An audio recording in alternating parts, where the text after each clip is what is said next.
লাগার পরে আমরা সচেতন হই কয়েকদিন, এরপরে ভুলে যাই। প্রায় 50 জনের কাছাকাছি মানুষ মারা গেল।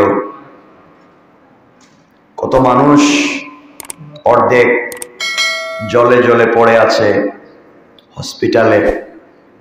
কত মানুষের পুরো লাইফ শেষ, কত মানুষের পুরো পরিবার শেষ। খেতে এসেছিল,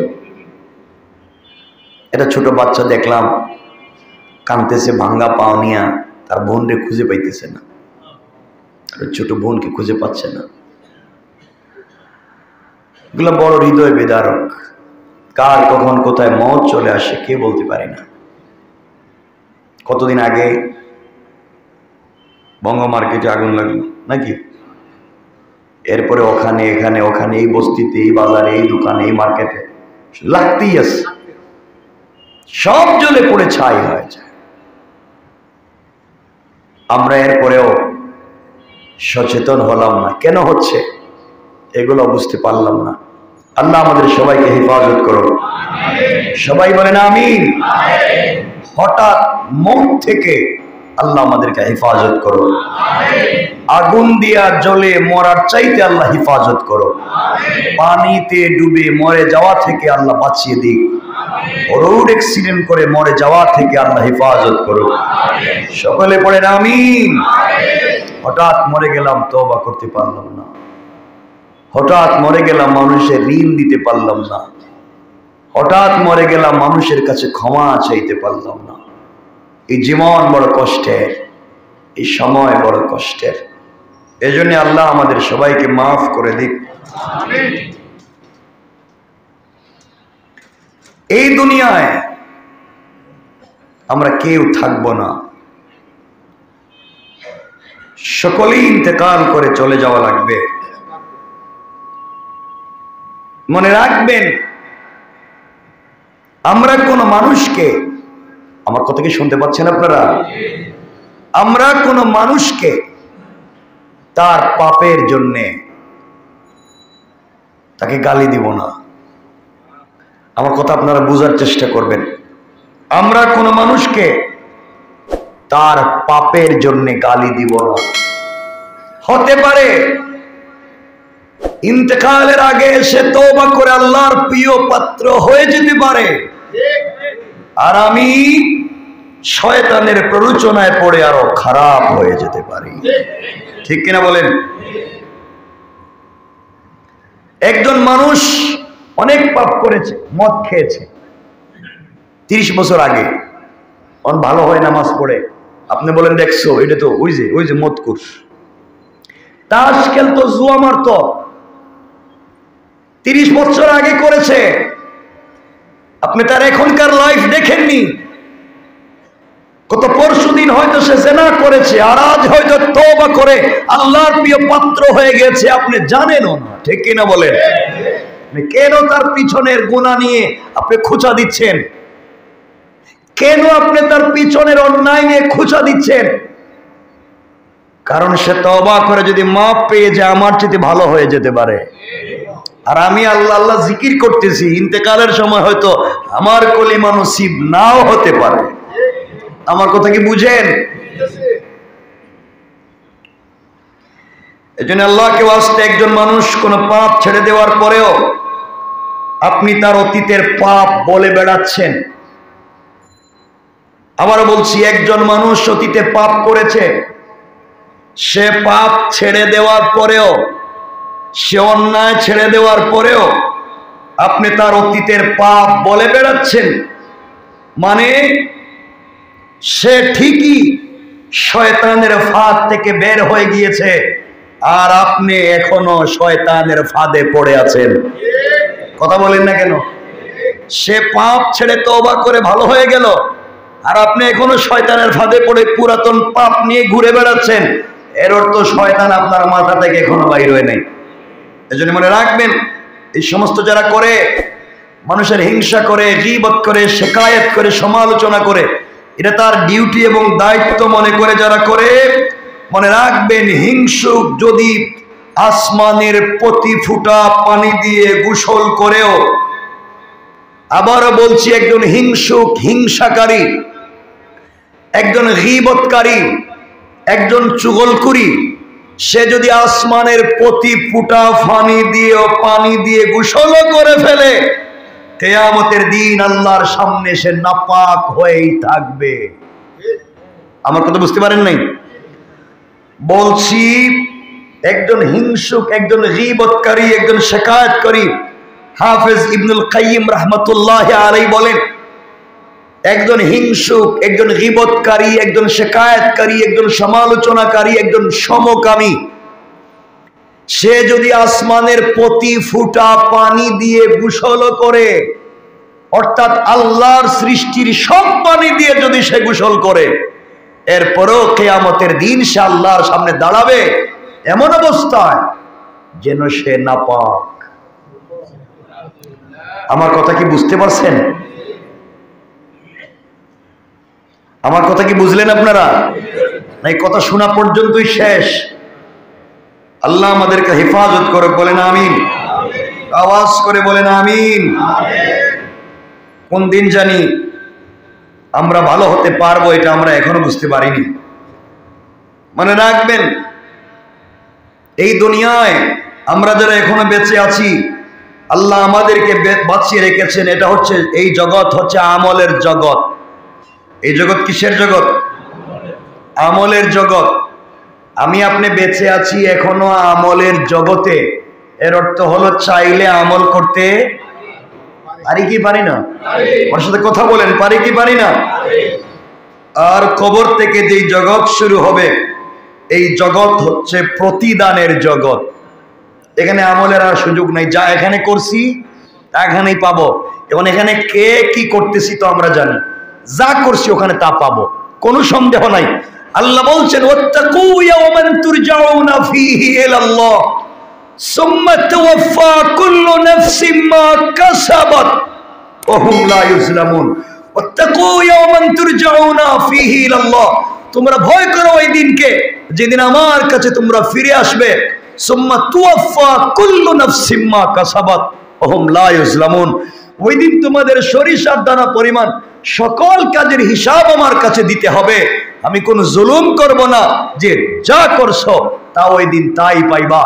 আরেক জায়গায় বলছেন, ফামান ইয়ামাল মিসকালা যাররাতিন খায়রান ইয়ারা ওয়া মান ইয়ামাল মিসকালা যাররাতিন শাররান ইয়ারা। সরিষার দানা পরিমাণ ভালো কাজ করলেও আমার কাছে হিসাব দিবে, আমি হিসাব নিব। সরিষার দানা পরিমাণ খারাপ কাজ করলেও হিসাব আমি নিব, তুমি হিসাব দিবে। আমার কথা বুঝছেন?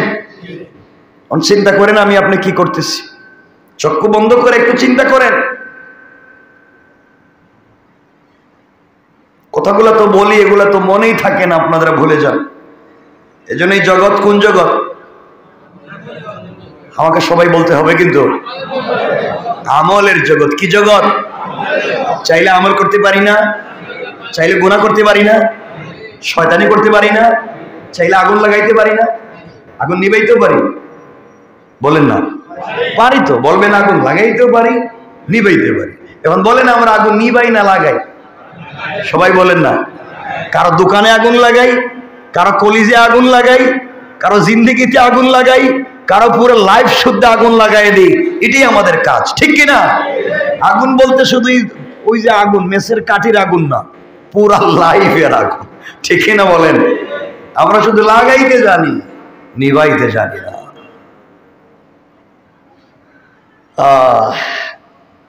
কথাগুলো মনে রাখবেন আমার মুসলমান বন্ধুগণ। কথাগুলো দিল দিয়া শুনেন কি বলতে চাই। এই দুনিয়ার জমিনে একজন বড় আল্লাহর বুজুর্গ আলেম চলার পথে, দুনিয়ার জমিনে চলার পথে হাঁটতে হাঁটতে তিনি একটা কবরস্থানের কাছে দিয়ে, গোরস্থানের পাশে দিয়ে চলে যাচ্ছেন। একজন আল্লাহর বুজুর্গ আলিম যাওয়ার সময় তিনি শুনতে পান, কবরের কাছ থেকে শুনতে পান, কবরের ভিতর থেকে কে যেন কোরআন তেলাওয়াত করে। আল্লাহর ওলি দাঁড়িয়ে গেলেন, বুজুর্গ আলেম দাঁড়িয়ে গেলেন। কে রে এত সুন্দর করে কোরআন তেলাওয়াত করে যায়? আমি একা একা হেঁটে যাই, কার কণ্ঠে এত সুন্দর কোরআন তেলাওয়াত শোনা যায়? আল্লাহর ওলি দাঁড়িয়ে গিয়েছেন, খুঁজতে লাগলেন কে যেন কোরআন তেলাওয়াত করে যায়। খুঁজতে খুঁজতে তিনি কোথাও পেলেন না, কাউকে খুঁজে পেলেন না। একটা গুরুস্থান খুঁজে দেখা যায় কোনো মানুষ নাই। আল্লাহর ওলি চক্ষু বন্ধ করলেন, মুরাকাবায় বসে গেলেন। মুরাকাবায় কাশফ হয়ে গেল, তিনি দেখতে পেলেন একজন ব্যক্তি কবরের ভিতরে বসে বসে কবরের ভিতরে কোরআন তিলাওয়াত করে যায়। আল্লাহু আকবার জোরে বলে। তিনি জানতে চাইলেন, কবর থেকে জবাব তিনি জানতে চাইলেন, তুমি এখানে বসে বসে কোরআন তিলাওয়াত করার কারণ কি? আল্লাহর গোলাম জবাব দিচ্ছে, বাইরে আমি পৃথিবীতে ছিলাম একজন কোরআনের হাফেজ। পৃথিবীতে কোরআনের সঙ্গে আমার বড় সম্পর্ক ছিল। মানুষ পুরা বছরে এক খতম কোরআন তেলাওয়াত করতে পারতো না, আর আমি প্রতিদিন 2 খতম কোরআন তেলাওয়াত না করে ঘুমাই না। সুবহানাল্লাহ। তো আসতে বললেন, আর একটু জোরে বলা লাগবে সুবহানাল্লাহ, আরো জোরে পড়েন। 2 খতম কোরআন প্রতিদিন। এইভাবে আমার চলতে লাগলাম। আমি আল্লাহর কাছে দুনিয়ায় জীবিত থাকতে দোয়া করে বলেছি, আল্লাহ আমি যদি ইন্তেকাল করে কবরে চলে যাই, তোমার কাছে আমি কিছুই জানতে চাইব না, কোনো জিনিস চাইব না। আয় আল্লাহ তাআলা, তুমি শুধুমাত্র কেবলমাত্র আমাকে দুনিয়ায় যেভাবে কোরআন তেলাওয়াতের সুযোগ দিয়েছো, কবরেও তুমি আমাকে কোরআন তেলাওয়াতের সুযোগ দিবা। আল্লাহর ওলিতে জানতে চাইলেন, গোলাম কি বলতে চাও বলো। গোলাম বলছে, আল্লাহর ওলি আমি ইন্তেকাল করে কবরে এসেছি, আমার কাছে জানতে চাওয়া হয়েছে তুমি কি চাও। আমি আমার জীবনে বেঁচে থাকবার সেই কথাটাকে স্মরণ করিয়ে দিয়ে বলছি, আল্লাহ তাআলা আমি আর কিছুই চাই না, আমি এই কবরের ভিতরে কোরআন তেলাওয়াত করতে চাই। এইভাবে কোরআন তেলাওয়াত করে যাই। অনেক দিন থেকে কোরআন তেলাওয়াত করে যাচ্ছি, আজ পর্যন্ত কোরআন তেলাওয়াত করেছি কমপক্ষে 5 থেকে 8 হাজার খতম। আরো জোরে পড়েন। 5 থেকে 8 হাজার খতম কোরআন কবরের ভিতরে আমি তেলাওয়াত করতেছি। এভাবেই আমার দিন চলে যায়। আল্লাহর ওলি কথাগুলো শোনা মাত্র দাঁড়িয়ে বললেন, সুবহানাল্লাহ। আল্লাহু আকবার বলেন। সুবহানাল্লাহ বলার সাথে সাথে কবরের ভিতরের ব্যক্তি কান্নায় ভেঙে পড়েছে। ডাক দিয়ে বলেছে, আল্লাহর ওলি আপনার পায়ে ধরি, আমি 8000 বছর কোরআন তেলাওয়াত করেছি, ওই তেলাওয়াত গুলো আপনি নিয়ে নেন, আর আপনার ওই 1 সেকেন্ডের সুবহানাল্লাহর সওয়াবটুকু আমাকে দিয়ে দেন। আল্লাহর ওলি জানতে চাইলেন, যুবকরে তুমি 8000 বছরের কোরআন তেলাওয়াত আমাকে দিয়ে দিতে চাও, আর আমার 1 সেকেন্ডের সুবহানাল্লাহ নিয়ে নিতে চাও, কারণ কি জানতে চাই। যুবক জবাব দিচ্ছে, আল্লাহর ওলি কবরের ভিতরে দীর্ঘদিন থেকে 5 থেকে 8 হাজার বছর 5 থেকে 8 হাজার খতম কোরআন তেলাওয়াত করেছি, 1 পয়সারও সওয়াব হয় নাই। আর আপনি যে একবার সুবহানাল্লাহ বলেছেন, আমার 8 হাজার খতম কোরআন তিলাওয়াতের চাইতে 1 কোটি গুণ বেশি সওয়াবের মালিক হয়ে গিয়েছে। কারণ আপনি দুনিয়ায় জিন্দা, আপনি শ্বাস ফেললে সওয়াব, আর আমি কবরে আমি সিজদা দিলেও সওয়াব নাই, তিলাওয়াত করলে সওয়াব নাই। কারণ কবরের জগৎ সওয়াবের জগৎ নয়, আমলের জগৎ নয়, প্রতিদানের জগৎ। আর আপনি যেই জগতে আছেন সওয়াবের জগৎ। আমি 8000 কোরআন খতম করে যেই সওয়াব পাই নাই, আপনি একবার সুবহানাল্লাহ বলে তার চাইতে কোটি গুণ বেশি সওয়াব পেয়েছেন। সুতরাং এখনো আপনি বেঁচে আছি, এখনো চাইলে, আজও চাইলে জাহান্নামের দরওয়াজাগুলোকে বন্ধ করে আজও চাইলে নিজের ইচ্ছায় আমরা আল্লাহর কাছে চেয়ে জান্নাতের দরওয়াজা খুলে নিতে পারি। কোন ঠিক কিনা? ঠিক কিনা বলেন? আমরা প্রতিনিয়ত জান্নাতের দরজা বন্ধ করেই চলছি। আমরা আপনারা বুঝি না, জান্নাতের দরজা শুধু বন্ধ করেই চলছি, খারাপ পথেই চলছি। জানি না কার গুনাহ কাকে কোন জায়গা পর্যন্ত নিয়ে যায়, কোন জায়গা পর্যন্ত আপনাকে আমাকে নিয়ে যায়। আমার বন্ধুগণ, কথাগুলো দিল থেকে শোনেন। এই জন্য আবারও বলছি, আপনার অন্তরে যদি কোনোভাবে আপনার অন্তর যদি শক্ত হয়ে যায়, আপনার দিল যদি শক্ত হয়ে যায়, আপনার দিল যদি দুনিয়ার মধ্যে ডুবে পড়ে যায়, আপনার দিল যদি দুনিয়ার পিছনে ছুটে চলে, আপনার মনে যদি শুধু শয়তানি আর নাফরমানি থাকে, আপনি মাঝে মাঝে কবর জিয়ারত করে আসবেন, কবরের কাছে যাবেন। কবরের কাছে গেলেই বুঝতে পারবেন, একা একা যাবেন, গভীর রাত্রে যাবেন, বুঝতে পারবেন কবরের কাছে গেলে আপনার চাইতে কত পাওয়ারফুল শক্তিমান মানুষ পড়ে আছে, হাত নাড়াতে পারে না, কবরের মাটি গুলাও সরাতে পারে না। আজ আপনার জবান আছে, শয়তানি করার সুযোগ আছে। আপনি আমিও যদি মরে যাই, আমাদের কবরের উপর দিয়া কত গুড়া গাদা হাঁটবে, প্রস্রাব করবে, আমরাও সরাতে পারবো না। ঠিক কিনা বলেন? এই জন্য আমার বন্ধুগণ, রাসূল বলেছেন, তোমরা মাঝে মাঝে কবর জিয়ারত করো, কেননা এটি তোমাদেরকে মৃত্যুর কথা স্মরণ করিয়ে দিবে। অন্য হাদিসে রাসূল বলেছেন, তোমরা কবর জিয়ারত করো, কেননা এটি তোমাদের আখিরাতের কথাকে বারবার স্মরণ করিয়ে দিবে।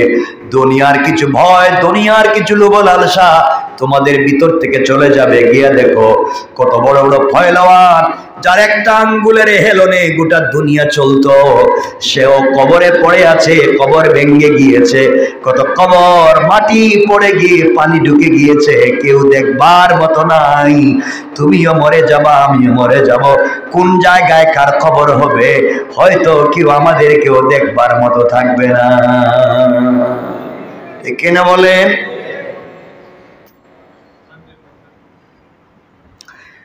এই জন্য খুব মনোযোগ দিয়ে শোনেন, দুনিয়ার জমিনে আমাদেরকে কি করা লাগবে। শেখ ইবনে উসাইমিন রাহমাতুল্লাহি আলাইহি বলেন, যখন তোমার হৃদয় উদাসীন হয়ে যাবে, তোমার আত্মা দুনিয়ার জন্য মিশে যাবে, তখন তুমি মাঝে মাঝে কবরের কাছে যাও এবং সেই মানুষগুলাকে নিয়ে চিন্তা ভাবনা করো, যারা গতকালও তোমার মতোই এই জমিনের উপরে ছিল, আজ তারা নাই। একটাবার বেইলুরের কাছে যাও, গিয়ে দেখো কালকে যারা গতকালকে ভাই বন্ধুরে নিয়া এখানে সবাই যে আড্ডা মারার জন্য যায়, ছেলে পেলেরা যায় ওখানে খাওয়ার জন্য যায়, কাচ্চিপ খাওয়ার জন্য যায়, সবাই তো ওইগুলাতে ওই বিল্ডিং গুলাতে খাওয়ার জন্যই যাইতো, সবাই বন্ধু বান্ধব নিয়ে খাইতেছিল, কত আড্ডা মারতেছিল, কত হয়তো পানির বোতলে চুমুক লাগিয়েছিল, ওই সময় আজরাইল চলে এসেছে। কত ভাই বিদেশে যাবে, তার পাসপোর্ট রেডি, ভিসাও ঠিক হয়ে গিয়েছে, সেও মরে গিয়েছে। বোঝা গেল মওত আসবে, কাউকে কখনো বলে আসবে না। ঠিক কিনা বলে? এই জন্য দুনিয়ার জমিনে আমাদেরকে চলার পথে মওতকে স্মরণ রাখতে হবে তো ইনশাআল্লাহ। বলেন না ইনশাআল্লাহ? আরো জোরে বলেন না ইনশাআল্লাহ? মওত মরে থাকবে তো। আমরা এই পৃথিবীতে যা করি সব বাঁচার জন্য। কার জন্য? এখানে একজন আছেন নিজে আনা, আমি যা করতেছি মরার জন্য। হ্যাঁ, কেউ আছেন একজন যে আমি হে আল্লাহর ওলি, আমি যা করি মরার জন্য? নাই, সব আল্লাহর কুতুব, সব বাঁচার জন্য। অসুস্থ হলেই ডাক্তারে যান কি জন্য? হ্যাঁ, বাঁচার জন্য। সুস্থতা মানে কি আর বাঁচা থেকে কয়েকদিন?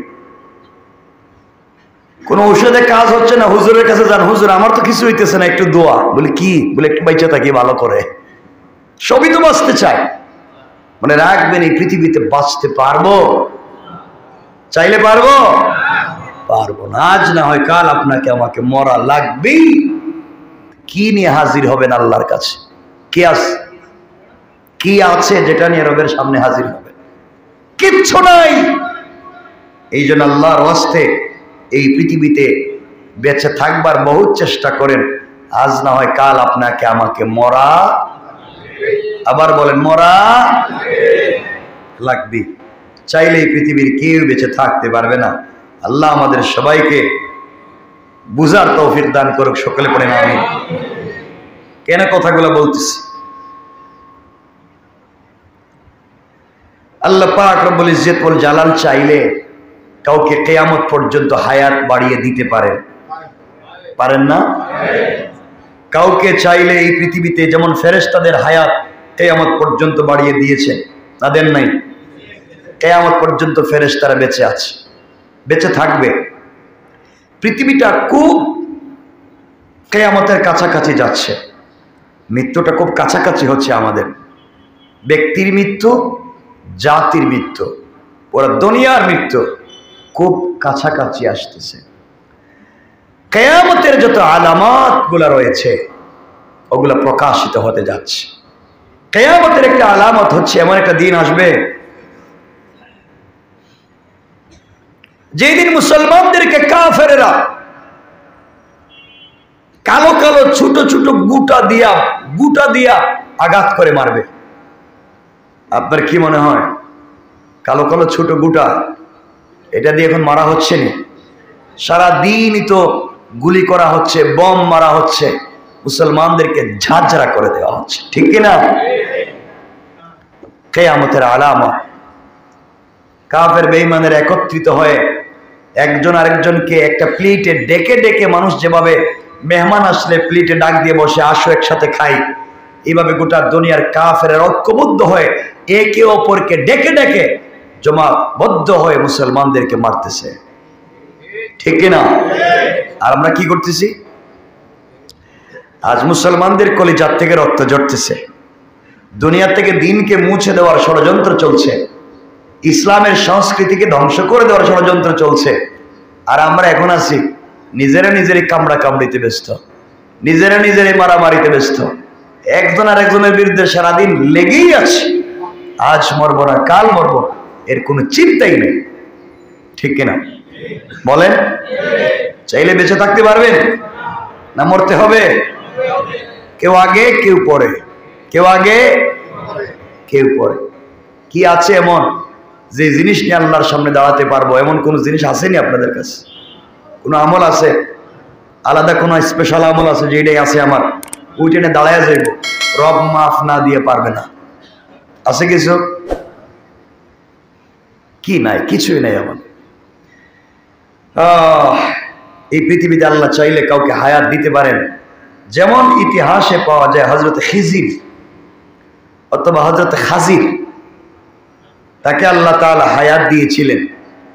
ইতিহাসে পাওয়া যায় তিনি আবে হায়াত পান করেছিলেন। আবে হায়াত মানে কি এর পানি? হ্যাঁ, হায়াত, জীবন, জীবনের পানি, মৃত্যুবরণ না করার মতো পানি পান করেছিলেন। এটা আসেনি দুনিয়ায়, এমন কিছু আছে? ইতিহাসে পাওয়া যায়, আমরা দেখি তিনি কি করেছিলেন, আর আমরা এটারে কি বলি। কোরআন শরীফে হযরত যুলকারনাইন সম্পর্কে আলোচনা আছে। যুলকারনাইন তিনি একজন অপরাজেয় বাদশাহ ছিলেন।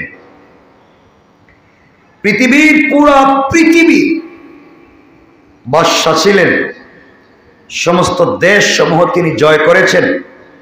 আল্লাহ পাকের খাস বান্দা এবং ওলি ছিলেন। সুবহানাল্লাহ বলেন। তিনি পুরা দুনিয়া ইসলামের ঝান্ডাকে উড্ডীন করেছিলেন পুরো পৃথিবীতে। ইতিহাসে তাকে বাদশাহ সিকান্দার নামেও চিনে, বাদশাহ সিকান্দার। কেউ কেউ তাকে আলেকজান্ডার দি গ্রেট নামেও বলে থাকেন। আমি বললাম জালেম ইয়াজুজ, যাদেরকে আমরা ইয়াজুজ এবং মাজুজ নামে চিনি, চিনেনি আপনারা? নাম শুনছেন তো? ইয়াজুজ মাজুজ, এই দুই জাতিকে প্রাচীর দিয়ে আবদ্ধ করে রেখেছিলেন যিনি, তিনি হচ্ছেন যুলকারনাইন। এরা পৃথিবীতে বের হয়ে আসতে চায়, পৃথিবীবাসীদেরকে খেয়ে ফেলতে চায়, তো পুরো রাত জিব্বা দিয়ে চাটে, ওয়ালে চাটতে চাটতে চাটতে চাটতে পৃথিবীতে বের হয়ে আসতে চায়, পুরো জাতিকে খেয়ে ফেলতে চায়। কিন্তু যখনই শেষ, এখন চাটলেই তারা বের হয়ে যাবে, এমন সময় আজানের টাইম হয়ে যায়, সূর্য উদিত হয়ে যায়, আর তাদের চাটা বন্ধ হয়ে যায়, ওয়াল আগের জায়গায় চলে যায়। আল্লাহু আকবার। এ তো আসতে এই জাতিকে বন্ধ করে, এরা কিয়ামতের আগে বাইরিব। এখন তো ইয়াজুজ মাজুজ বাইরে এসে, ওই ইয়াজুজ মাজুজ না, মানুষের মধ্যে ইয়াজুজ মাজুজের অভাব আছে না? ওমা আছে, পাবলিকরে খায়া ফেলায়, সব সব দিয়া দহের, সব পাওয়ার পরে হে খুশি না। এমন ইয়াজুজ মাজুজ আসেনি? কথা বলেন না কেন? আমার বন্ধুগণ,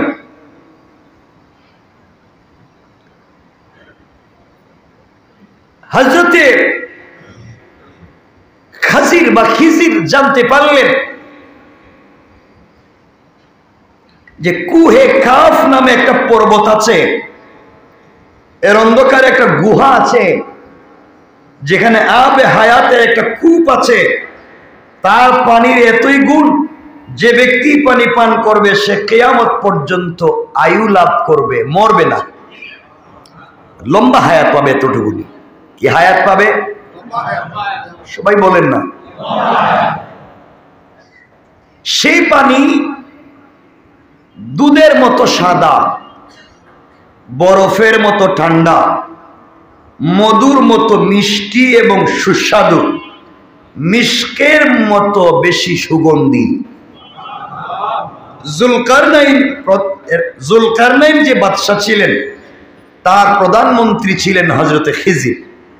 হযরতে খিজিরকে সঙ্গে নিয়ে বাদশা জুলকারনাইন, বাদশা সিকান্দার, আলেকজান্ডার দি গ্রেট, তিনি বের হলেন এই পানির সন্ধানে। যেভাবেই হোক এই পানির পান করবেই, এই পুরা জাতিকে দিনের পথে নিয়ে আসতে গেলে হায়াত লম্বা হওয়া দরকার।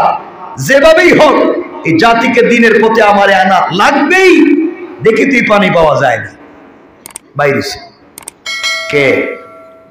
বাদশাহ জুলকারনাইন। তার প্রধানমন্ত্রীর নাম ছিল খিজির। প্রধানমন্ত্রীর নাম কি? যাওয়ার সময় তিনি বড় বড় ওলিয়াদেরকে জিজ্ঞাসা করলেন, কুহে কাফের গভীর অন্ধকার গুহায় তো কিছুই দেখা যাবে না, তখন সেই অন্ধকারে কিভাবে চলাফেরা করব? কারণ এ তো অন্ধকার, অন্ধকারে আমি চলবো কেমনে, চিনবো কেমনে?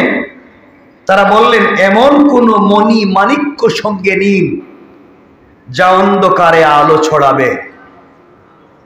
জুলকারনাইন তখন অন্ধকারে আলো বিকিরণকারী মূল্যবান একটি পাথর খিজিরের হাতে দিয়ে 12 বৎসরের পথ অতিক্রম করার জন্য রওনা হয়ে গেলেন। কত বছর? 12 বছর।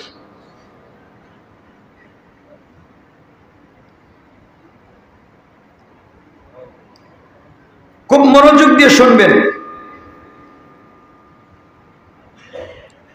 পুরা পৃথিবীর রাজ কার্যের ভার, বাদশাহীর ভার একজন বিশ্বস্ত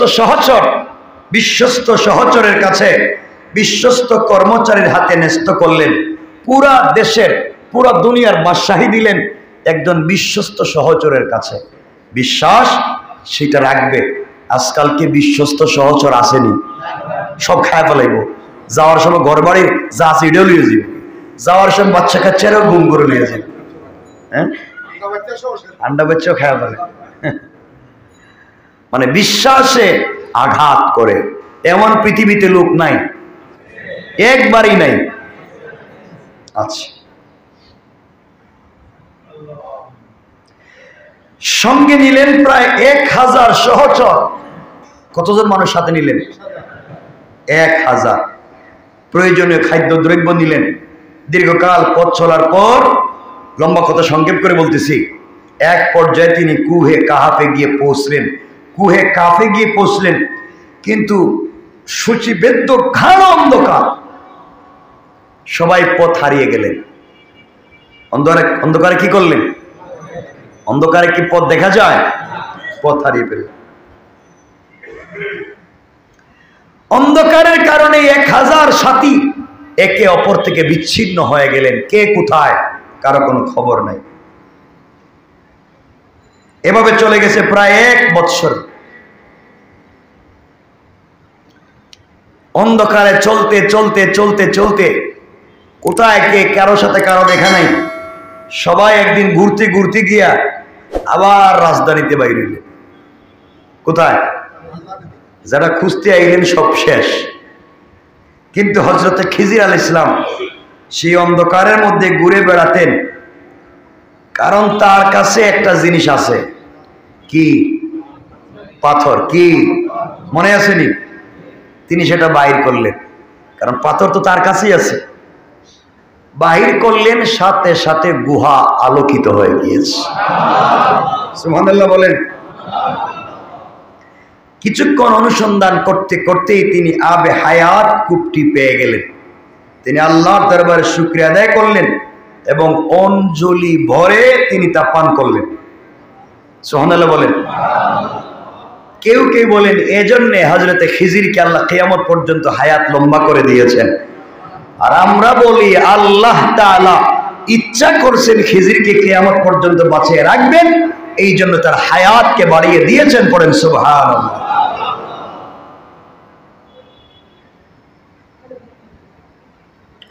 এটা ইতিহাস থেকে বলতেছি। কেন বলতেছি সামনে বলবো।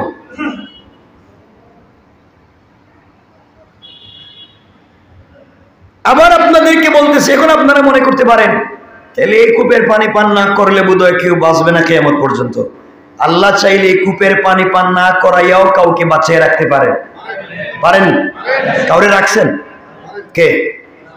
হ্যাঁ, কেউ আসেনি? আমরা বলেন যে বাইচা আছে এখন পর্যন্ত? কেউ আছে? কি কয়? হ্যাঁ, আরে না, এই কূপের পানি পান না করেও দুনিয়া এখনো বাইচা আছে। কেউ আছে? জানা নাই। হ্যাঁ, না, তিনি তো দুনিয়া নেই, আমি দুনিয়ার কথা বলতেছি। এই পৃথিবীতে এই আবে হায়াতের পানি পান না করেও বেঁচে আছে শয়তান। শয়তান কে?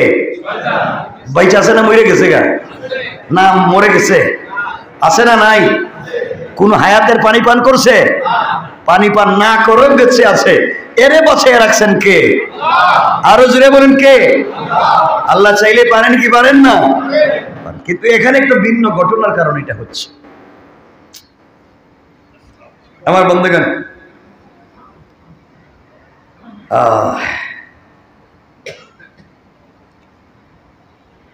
আর কে আছেন জীবিত?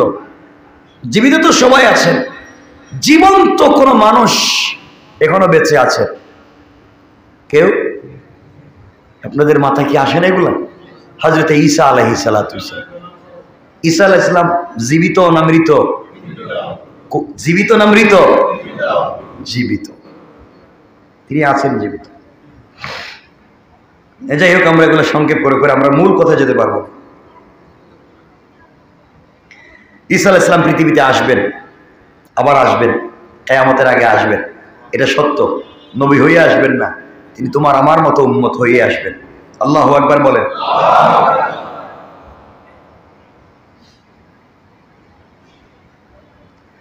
আল্লাহ রাব্বুল ইজ্জত ওয়াল জালাল বলছেন কোরআনে কারীমে, আল্লাহ পৃথিবীতে কারো উপরে কারো শ্রেষ্ঠত্ব দিয়েছেন। আল্লাহ বলছেন ওয়ালা তাতামান্নাউ মা ফাদ্দালাল্লাহু বিহি বা'দাকুম আলা বা'দ। যাকে ইচ্ছা করেন তিনি কারো উপরে কারো শ্রেষ্ঠত্ব দিতে পারেন। কেউ তোমার উপরে যদি শ্রেষ্ঠ হয়ে যায়, কেউ তোমার উপরে যদি বড় হয়ে যায়, তুমি হিংসা এবং লোভ লালসা করিও না। কারণ আমি কখন কাকে কার উপরে বড় করব। দুই বন্ধু একসাথে চলছে, গরিব যে ছিল আজকে সে ফ্যাক্টরির মালিক, ধনী যে ছিল আজকে সেই ফ্যাক্টরির কর্মচারী। কথা বলেন না কেন? আছে না নাই? লোভ লালসা হিংসা করে লাভ নাই। আপনি ছিলেন ক্লাসের ফার্স্ট বয়, আপনি এখনো 10,000 বেতন পান। আর ক্লাসের একবারে ফেল যে ছিল, এখন সে ফ্যাক্টরির মালিক, কয়েক হাজারের কোটি টাকার মালিক। আছে না নাই? কে করতে পারে? এজন্য অহংকার করে লাভ, হিংসা করে লাভ, কে করতে পারে? আল্লাহ বলছে তার প্রয়োজনে তিনি কাউকে কারো উপরে শ্রেষ্ঠত্ব দিতে পারে। আল্লাহ রাব্বুল ইজ্জত ওয়াল জালাল আরো বলছেন, কথাগুলো বলার কারণ এটা, যালিকা ফাদলুল্লাহি ইউতিহি মাইয়াশা। আল্লাহ বলছেন এসব আল্লাহর অনুগ্রহ, তিনি যাকে ইচ্ছা তাকে দান করেন। সুবহানাল্লাহ বলেন, আরো জোরে বলেন না সুবহানাল্লাহ। আল্লাহ ইচ্ছা করলে সব পারে, আল্লাহ সব পারে। আপনি দেখবেন 50 বছর থেকে দোকানদারি করতেছেন, আপনার দোকানে ব্যবসা হয় না, আর আরেক বেচারা আপনার দোকান কি ডেকোরেশন করা, রেস্টুরেন্ট কি ডেকোরেশন করে রাখছেন, এরপরও দেখবেন পাবলিক আপনার রেস্টুরেন্টে আসে না। আর একজনের ভাঙ্গা দোকান, কুত্তা এদিকে ঢুকলে আরেকদিকে বেরিয়ে যায়, এর দোকানে দেখবেন কাস্টমার সরাইতেই পারে না। আছে না নাই? কে করতে পারে? আল্লাহ বলছেন যালিকা ফাদলুল্লাহি ইউতিহি মাইয়াশা। এটা আমি আল্লাহ কাকে কখন কোন অনুগ্রহ দিব কেউ জানে না, জানেন কে?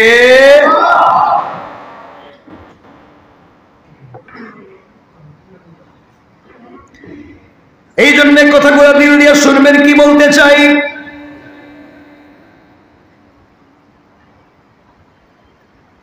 হযরতে খিজির আলাইহিস সালামের কথা নিয়ে আসবার কারণ হলো এক সময় তিনিও হারিয়ে গিয়েছিলেন, হাতের মধ্যে সেই পাথরও তিনি হারিয়ে ফেলেছিলেন, তিনিও রাস্তাঘাট ভুলে গিয়েছিলেন, বুঝতে পারলেন মন চাইলে কোনো জিনিসের মাধ্যমে পৃথিবীতে বেঁচে থাকা যায় না, পৃথিবীতে বেঁচে থাকতে হবে একমাত্র অনুগ্রহ লাগবে কার? বুঝতে চাইলাম আপনি যত দুনিয়ার যত উপকরণ গ্রহণ করেন বাঁচার জন্য, দুনিয়ায় আপনি বড় হওয়ার জন্য, নিজেকে বড় করবার জন্য যত উপকরণ গ্রহণ করেন, আপনার যত সেনা সামন্ত গ্রুপ থাকবে, কর্মীর অভাব থাকবে না, কেউ আপনাকে বাঁচাইয়া রাখতে পারবে না। কিয়ামত যখন আসবে, বিপদ যখন আসবে, আপনার উপরেও আসবে, আর পৃথিবীতে বাঁচাইয়া রাখতে পারেন একমাত্র আমার আল্লাহ।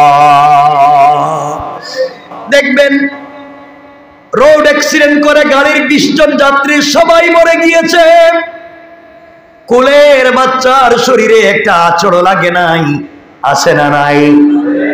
নদীতে দেখবেন লঞ্চ ডুবে সবাই মরে গিয়েছে, কিন্তু কোলের বাচ্চাটাকে বাঁচাইয়া রেখেছেন কে? আরো জোরে বলেন কে? আল্লাহ এগুলো পারেন। আল্লাহ রাব্বুল ইজ্জত ওয়াল জালাল যাকে ইচ্ছা সেই ফজিলত দান করেন। যুলকারনাইন নিজের ভুলের জন্য অনুতপ্ত হয়ে গেলেন, নিজেকে ইসলাহ করে ফেলেছিলেন। মুসা আলাইহিস সালাম দীর্ঘ আয়ুর চেয়েও আল্লাহ প্রদত্ত আয়ুকে পছন্দ করেছিলেন। আল্লাহ রাব্বুল ইজ্জত ওয়াল জালাল মুসা আলাইহিস সালাতু ওয়াস সালামকেও হায়াত দিয়েছিলেন। মুসা আলাইহিস সালাম আল্লাহর উপরে ছেড়ে দিয়েছিলেন, বলছিলেন আল্লাহ যদি চায়, যতদিন আল্লাহ চাইবে ততদিন আমি পৃথিবীতে বেঁচে থাকবো, আল্লাহ যেদিন চাইবে না পৃথিবীতে বেঁচে থাকবো না। আমি এতক্ষণ আলোচনা করে বোঝাতে চাইলাম পৃথিবীতে আমি আপনি যা অর্জন করি সব কিছু দান করেন কে? আরো জোরে বলেন কে? তাহলে আপনি হিংসা করেন কেন? তাহলে হিংসা করেন কেন? আপনার হয় না আমার হয়ে গেছে, আমার হয় না আপনার হয়ে গেছে। আল্লাহ বলছেন যালিকা ফাদলুল্লাহি ইউতি মাইয়াশা, আমি যাকে ইচ্ছা তাকে দিব, তা আপনি হিংসা করবেন কেন? কথা কি বুঝতে পেরেছেন? দিতে পারেন কে? আল্লাহ। কেন বললাম আমরা 1 মিনিটে সংক্ষেপ করে দেই। হযরত আজরাইল আলাইহিস সালাতু ওয়াস সালাম সরাসরি এসে জান কবজ করে নিয়ে যান না, তিনি তার বাহিনী পাঠাইয়া দেন। কিন্তু নবীদের কাছে আসার সময় তিনি নিজে আসেন, অনুমতি নিয়ে আসেন।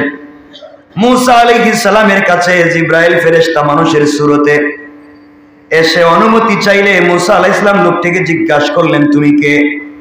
জবাব দিলেন আমি জিবরাইল, আপনার জীবন নিতে এসেছি, আপনাকে দুনিয়া থেকে নিয়ে যেতে এসেছি, আপনি কি এখন জান কবজ করার অনুমতি দিবেন?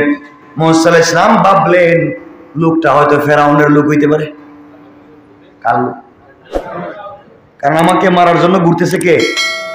মুসারে মারার জন্য, আমারে না, আমার কথা কইতেছি না, আমারে মারার জন্য আবার কে ঘুরবো?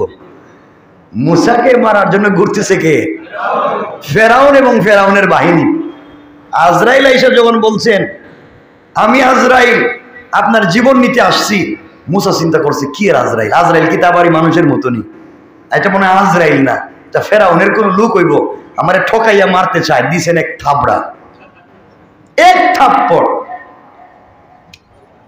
কে বলছেন ঘুষি মারলেন, সাথে সাথে আজরাইলের দুইটা চোখ উপড়ে পড়ে গেল, উপড়ে গেল। মানুষ রূপী ফেরেশতা আল্লাহর কাছে বলছেন, আল্লাহ আপনি কার কাছে জীবন নিতে পাঠাইলেন? এই লোকটা তো আমার উপরে বিশ্বাসী রাখলো না, এমন মায়ের দিছে, দুই চৌকি এখন নাই, এমন মায়ের দিছে।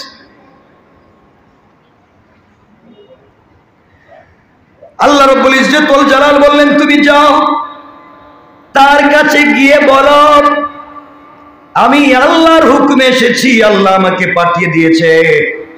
তার বকরির পিঠে হাত রাখতে, বকরির পাল আছে মুসার, এই হাতের তালুর নিচে যতগুলা পশম পড়বে তত কোটি বছর আল্লাহ তার হায়াত বাড়াইয়া দিবে। বুঝতে পারলেন তিনি জিবরাইল, আজরাইল বুঝতে পারলেন আজরাইল ফেরেশতা। তিনি বললেন সেই পশম পরিমাণ আয়ু বরাবর পরে কি আমার কাছে আবার আপনি আসবেন? কয়েকদিন যত কোটি পশম থাকুক, একদিন পশম শেষ হয়ে যাবে, আপনি মরে যাবেন। আজরাইল বললেন পশম শেষ হওয়ার পরেই যেহেতু মরা লাগবে, তাহলে আমার ইচ্ছার উপরে মরতে চাই না, আল্লাহ যেদিন ইচ্ছা করবেন তার ইচ্ছার উপরে আমি মরে যেতে চাই। সুবহানাল্লাহ বলেন। তাহলে আমি এতক্ষণের আলোচনা বুঝাতে চাইলাম, এই পৃথিবীতে যা হবে ইচ্ছা করবেন কে? আমাদেরকে যা দিবেন ইচ্ছা করবেন কে? আল্লাহ বলছেন যালিকা ফাদলুল্লাহি ইউতিহি মান ইয়াশা, আল্লাহ অনুগ্রহ দেন যাকে ইচ্ছা তাকে দান করেন। সুতরাং দান করেন আল্লাহ, আর হিংসা করে কে? আমরা। দান করেন কে? আল্লাহ, আর হিংসা করি আমরা। এজন্য এগুলা থেকে বের হওয়া লাগবে। আল্লাহ আমাদের কবুল করুন।